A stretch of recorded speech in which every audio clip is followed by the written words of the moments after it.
versi lengkapnya hanya di aplikasi Noise. Cerita ini kejadiannya di tahun 2004. Gue dapet cerita ini dari teman gue dan ini ceritanya tuh di SMP-nya dia. Di saat itu 2004 ada seorang satpam yang kerja di SMP itu di daerah Jakarta Selatan. Gue nggak bisa sebut SMP-nya di mana. Oke. Posnya dia itu di bagian depan sekolah, ya udah pastilah ya. Dan nama satpamnya ini Rinto. Dia tuh umurnya 26-27an lah. Emang satpam baru yang masih muda juga. Dan selain Rinto sebagai satpam sekolah, ada juga satu orang lagi nih, umurnya hampir 30-an, namanya Dadang. Nah, Dadang ini adalah salah satu penjaga sekolah. Dia kayak cleaning service gitu loh. Kebayang gak sih lo kalau misalkan di sekolah lo tuh dulu kayak ada penjaga sekolah yang emang tinggal di situ? Iya. Nah, si Dadang ini rumah atau kamarnya itu letaknya tuh di bagian sudut kiri belakang sekolah. Jadi ini layout sekolahnya ya, biar gampang lo bisa bayangin. Jadi itu dari bagian depan, dari bagian posnya si satpam ini dari tengah bagian depan sekolah.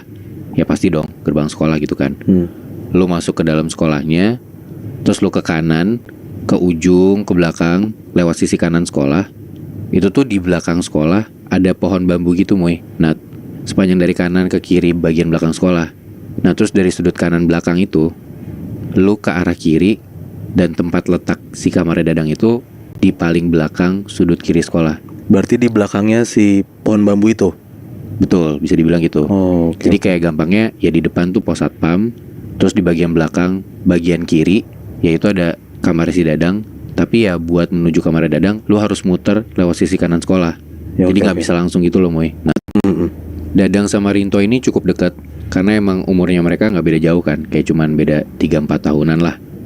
Jadi Rinto sebagai satpam yang baru tuh kalau misalkan mau makan siang atau dia bosen, dia tuh sering mainnya ke tempatnya si Dadang ini, ke kamarnya dia, buat kayak makan, nongkrong-nongkrong gitu. Karena si Rinto juga dia tuh satpam baru, belum setahun kerja di sekolah itu. Dia tuh banyak ngobrol lah tentang si sekolah ini sama Dadang. Karena bedanya Dadang tuh udah bertahun-tahun tinggal di sana. Nah, di saat itu sekolah tuh lagi ada renovasi, Moy. Nah, jadi banyak kuli. Gak nginep sih karena gak dibolehin. Jadi bedengnya tuh dekat sekolah itu, di samping tapi di luar area sekolah. Lo tau bedeng gak sih? Tahu. Kayak tempat buat tinggal sementara kuli-kuli gitu loh. Karena ya anak-anak SMP kan gak nyaman kalau misalkan ada bedeng atau rumah kuli itu di dalam area sekolahnya. Nah, di suatu malam Rinto tuh mau nginep di sekolah. Ya otomatis tidurnya sama Dadang dong, di Dadang di bagian belakang sekolah itu. Singkat cerita, hari udah malam, dan setelah udah ngerokok-ngerokok depan sekolah, mereka masuklah ke dalam sekolah. Itu sekitar jam 10-an malam. Masuk ke area sekolah, sama tuh kayak yang gue bilang tadi. Dari pos bagian depan, mereka ke ujung kanan dulu, lurus, terus ke belakang, lewat sisi kanan, sampai ke ujung, baru tuh belok kiri, ngelewatin pohon-pohon bambu yang gue bilang tadi. Panjangnya sekitar 100 meteran lah. Sekolah juga gak gede dan gak kecil, kayak biasa aja. Mereka nyusurin tuh pohon-pohon bambu itu, yang mana di dekat bagian pohon-pohon bambu itu juga emang lagi direnov buat bikin ruangan baru. Jadi kayak banyak kayu-kayu, banyak semen, agak-agak berantakan lah di sisi kanan belakang itu. Terus tiba-tiba pas lagi nyusurin pohon-pohon bambu itu, si Rinto ngerasa kayak ada biji atau buah kecil tuh yang kena di pundaknya dia. Jadi kayak dari arah belakang, kayak dilempar sama orang gitu loh. Terus Rinto respon, apaan tuh? Dari situ tuh Dadang langsung nengok. Terus dia teriak ke arah belakang, jangan ganggu.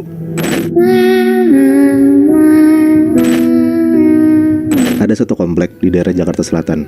Rumah-rumah di dalam kompleknya tuh kayak gede-gede banget gitu lebih, Nat. Kayak di daerah Senopati gitu-gitu, kebayang kan? Iya. Nah, tapi komplek ini bukan komplek buntu. Jadi kayak lo tuh bisa ngelewatin jalanan komplek ini buat motong. Jadi mobil motor pun juga bisa lewat lalu lalang gitu. Jalan pintas berarti. Iya, bisa jalan pintas juga. Nah, di sana ada satu rumah tua yang udah lama banget kosong. Orang-orang yang emang udah lama tinggal di sana pun juga udah kebiasa lah lewatin rumah ini malam-malam. Dan mereka pun juga dalam tanda kutip ya, udah kenalan sama si penunggu rumah ini. Sesapam-sapamnya pun juga udah biasa banget kalau misalnya lagi ronda malam-malam ngelewatin rumah itu. Jadi kayak orang-orang lama yang tinggal di komplek itu udah biasa lah akan kehadiran si rumah tua yang udah lama kosong ini. Oke. Nah, di komplek itu ada 4 sapamnya. Biasanya 2 pagi dan 2 malam shiftnya. Nah, ada satu waktu di tahun 2014, gue diceritain sama temen gue yang tinggal di komplek itu. Ada satu sapam baru gitu Nat. Sapam muda umurnya 24 tahun, namanya Agus, kita sebut aja. Oke. Nah si Agus ini baru kerja jadi sapam di komplek itu pas di momen itu ya, yang temen gue cerita tahun 2014 itu sekitar semingguan lah. 4 sapam lainnya ya senior-senior, bahkan ada 3 sapam yang emang udah jaga di sana sekitar 20 tahun. Karena si Agus ini masih baru, jadi selalu ditaruh di shift pagi sampai sore. Jadi jam 6 sore dia udah beres kerja. Nah di malam itu untuk pertama kalinya selama seminggu dia kerja di sana, dia harus masuk shift malam, ngegantiin sapam lainnya lagi sakit. Akhirnya di malam itu dia masuklah shift malam, jam 6 sore mulai sampai jam 6 pagi. Si Agus ini shift malam sama Pak Burhan namanya, umurnya sekitar 60 tahunan dan dia udah jadi sapam senior lah di sana. Sekitar jam 8 malam mereka masih di pos ronda, masih ngobrol-ngobrol sambil ngerokok, biasa ngobrol-ngobrol basa-basi. Nah tahulah sama Pak Burhan ini kayak ini komplek kan rada gede, jadi mereka tuh kalau misalnya mau patroli, mau ngeronda ya harus mencar bagi 2. Jadi kalau misalnya dia mau ngiter sambil mukulin tiang listrik tuh buat kasih tahu jam, ya harus hati-hati dan banyak doa lah, karena ini kompleknya gede dan kita harus ngiternya sendiri-sendiri. Maksudnya kan si Agus ini masih baru, ya pasti sebagai senior ya Pak Burhan ngasih tahu lah kayak beberapa cerita-cerita serem, atau kayak dikasih kayak kalau misalnya lo takut amit-amit kejadian apa-apa, ya lo tenang aja, lo harus gini. Oke. Jadi cerita seremnya niatnya bukan buat nakutin tapi buat ya biar hati-hati gitu ya. Iya bener Bi, karena ini pun juga pertama kalinya Agus shift malam kan. Semua udah diceritain sama Pak Burhan sampai sekitar jam 12 malam. Dan mereka harus mencar lah buat ngasih tahu jam keluarga komplek itu buat mukulin tiang listrik. Tapi ada satu hal yang lupa dikasih tahu sama Pak Burhan ke Agus, yaitu soal satu rumah gede yang udah lama kosong ini. Sebenarnya ada satu hal yang harus dilakuin sama orang baru kalau misalnya mau ngelewatin rumah itu pas malam-malam di atas jam 3 pagi. Kayak kalau misalnya nih ada orang cowok gitu ya, naik motor atau naik mobil pun kadang kalau misalnya ngelewatin rumah itu jam 3 pagi, kadang tuh kayak suka diganggu gitu loh sama si penunggu rumah itu. Apalagi si Agus yang harus ngiter tuh naik sepeda sendirian pula kan. Udahlah jam 12 malam mereka berdua sepedaan tuh mencar. Biasanya sekitar 10 menitan habis ngiterin komplek itu, sapam-sapam itu ketemuan lagi di pos ronda depan yang tempat mereka ngumpul pertama. Terus masuk jam berikutnya mereka ngiter lagi. Pokoknya gitu terus sampai jam 5 pagi lah. Nah pas di jam 12 malam mereka mencar, Agus tuh rada deg-degan sejujurnya, karena emang pada dasarnya dia penakut dan parnoan. Jadi cerita kali ini dari security sebuah rumah sakit di daerah Jakarta Selatan. Kejadian ini sekitar tahun 2014. Kita sebut aja security ini namanya Anto, umurnya sekitar 37 tahun. Anto itu hitungannya adalah security baru di rumah sakit ini. Ya kira-kira dia udah kerja di situ sekitar setahunan. Jadi sistem jaga di security rumah sakit ini tuh ada yang jaga di depan, jaga per lantai, sama tempat-tempat lainnya lah. Karena di rolling terus, kebetulan pada saat itu Anto tuh lagi kedapetan shift jaga malam. Seharusnya dia jaga bareng sama temennya namanya Arif. Mereka akan jaga 2 lantai tuh pada saat itu.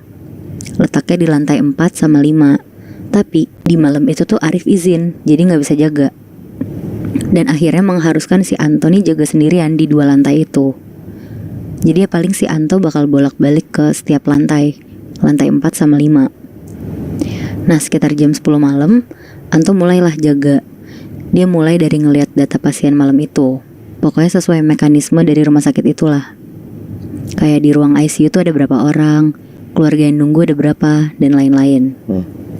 Setelah dapat semua datanya, dia langsung jaga ke lantai 4. Nah sekitar jam 11 malam, pas banget ada OB lewat di lantai 4 tempat dia jaga.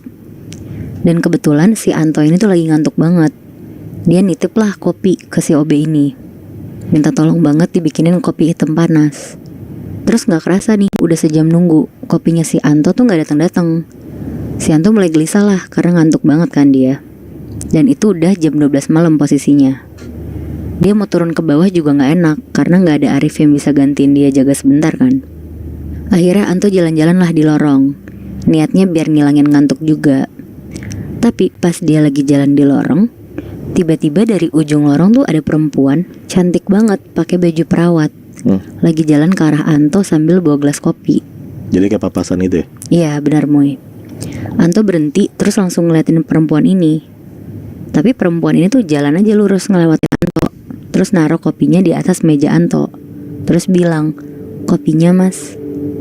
Anto tuh di situ benar-benar cuma bisa diem aja, kayak matung gitu loh. Saking dia tuh sebenarnya nggak tahu kalau ada perawat secantik itu. Dia lebih ke takjub gitu Moy, Bi.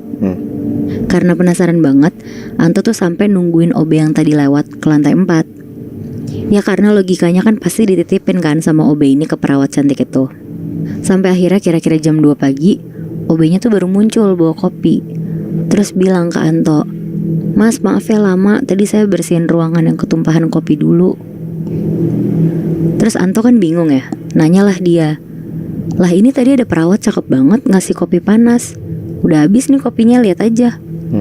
Terus ditanya lagi sama Anto, "Ada perawat baru ya?"